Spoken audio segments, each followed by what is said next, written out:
किसी गांव में एक बूढ़ा आदमी रहता था। उस आदमी की परेशानी ये थी कि उसका एक ही बेटा था और वो भी नकम्मा निकला था। कोई कामकाज नहीं करता था, सारा दिन दोस्तों के साथ आवारा घूमता रहता, कहीं भी एक पैसे का भी काम नहीं करता था। इस बात से परेशान होकर बूढ़े किसान ने उसे सबक सिखाने का सोचा।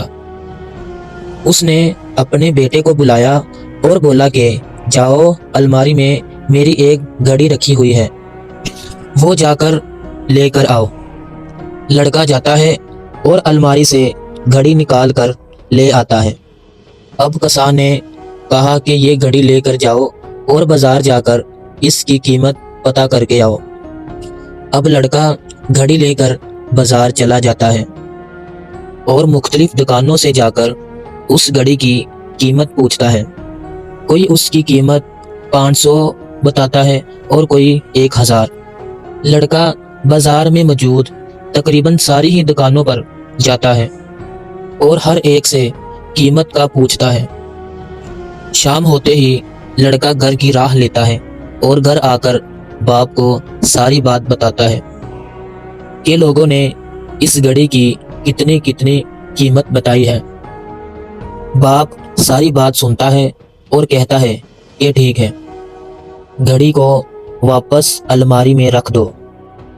अगले दिन बाप लड़के को दोबारा बुलाता है और घड़ी देकर कहता है कि आज तुम दोबारा बाजार जाओ, लेकिन बेटा इस बार तुमने घड़ी की कीमत का पता नहीं करना, बल्कि घड़ी जो टाइम बताती है, घड़ी पर जो टाइम हो रहा है, उस टाइम की कीमत का पता करना है। अब लड़के को समझ नहीं आ रहा था कि उसका बाप अब उससे क्या करवाना चाह रहा है। घड़ी की कीमत पूछने तक तो ठीक था, अब घड़ी पर जो टाइम हो रहा है उसकी कीमत का मालूम करना उसे थोड़ा अजीब लगा। खैर, वो बोझल कदमों के साथ दोबारा बाजार की तरफ चल पड़ा। इस बार तो लोग उस पर हंसने लगे, कुछ लोग तो उसे पागल और नासमझ कहने लगे। लोगों ने कहा, अजीब लड़का है, कभी घड़ी की कीमत पूछता है और कभी घड़ी के वक्त की। शायद इसका ज़हनी तवाज़न दुरुस्त नहीं, लगता है ये पागल होने वाला है। अब लड़का एकदम परेशान हो जाता है, उसे समझ में नहीं आता कि उसके साथ हो क्या रहा है। इसी परेशानी और मायूसी की वजह से वो घर की तरफ चल पड़ा। रास्ते में उसे एक सेठ की दुकान नजर आई। उस सेठ की दुकान खूब चलती थी, हर वक्त ग्राहकों का आना जाना लगा रहता था। सेठ के पास सर खुजाने का भी टाइम नहीं होता था। लड़के के दिल में पता नहीं क्या ख्याल आया। उसने सोचा कि जहां इतने लोगों की बातें सुनी है, इतने लोगों से पूछा है, तो चलो एक दफ़ा चलकर सेठ से भी पूछ ही लेता हूँ।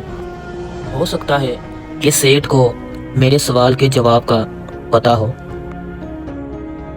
वो लड़का डरते डरते सेठ के पास गया और पूछा कि सेठ जी, इस घड़ी में जो टाइम हो रहा है उस टाइम की क्या कीमत है? सेठ लड़के की बात सुनकर चौंक गया। वो समझ गया कि ये लड़का क्या पूछना चाह रहा है। इस लड़के को किसी ने क्या जानने के लिए भेजा है। उन्होंने उस लड़के को बड़े प्यार से अपने पास बिठाया और बोला, देखो बेटा, इस घड़ी की कीमत हो सकती है, पर इस घड़ी पर जो वक्त चल रहा है उस वक्त की कोई कीमत नहीं। ये टाइम जो गुजर रहा है ये अनमोल है। तुम दुनिया की सारी दौलत देकर भी एक सेकंड अपनी लाइफ में पीछे नहीं जा सकते। अपना गुजरा हुआ एक मिनट भी खरीद नहीं सकते। तुम बेटा घड़ी तो खरीद सकते हो, लेकिन तुम्हारी जिंदगी का जो टाइम गुजरता जा रहा है वो तुम नहीं खरीद सकते, वो तुम दोबारा कभी नहीं खरीद सकते। इसकी कोई कीमत नहीं। जो लोग वक्त को बर्बाद करते हैं वो नहीं जानते कि वक्त धीरे धीरे उन्हें बर्बाद कर रहा होता है। कुछ लोग तो अपनी ज़िंदगी को खुद जलाते हैं और कुछ लोग उन धक्कों से चलते हैं जो दुनिया उन्हें लगाती है। जिस तरफ धक्का मिला उसी तरफ चले गए। इसलिए बेटा, अगर तुम्हें अपनी ज़िंदगी प्यारी है तो अपने वक्त की कदर करो, क्योंकि तुम्हारी ज़िंदगी तुम्हारा वक्त ही तो है। अब लड़के को पूरी बात समझ में आ गई। वो समझ गया कि उसके वालिद साहब उसे क्या समझाना चाहते थे और सेठ उसे क्या सबक दे रहा है। वो फौरन वहाँ से निकला।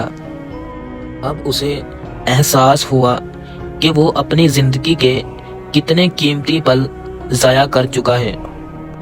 उसकी आंखों में आंसू आ गए थे। वो भागता हुआ अपने घर की तरफ चल पड़ा, जहाँ उसके वालिद साहब उसका इंतज़ार कर रहे थे। उस दिन के बाद उस लड़के की पूरी ज़िंदगी बदल गई। उसने कभी अपना वक्त फजूल कामों में ज़ाया नहीं किया।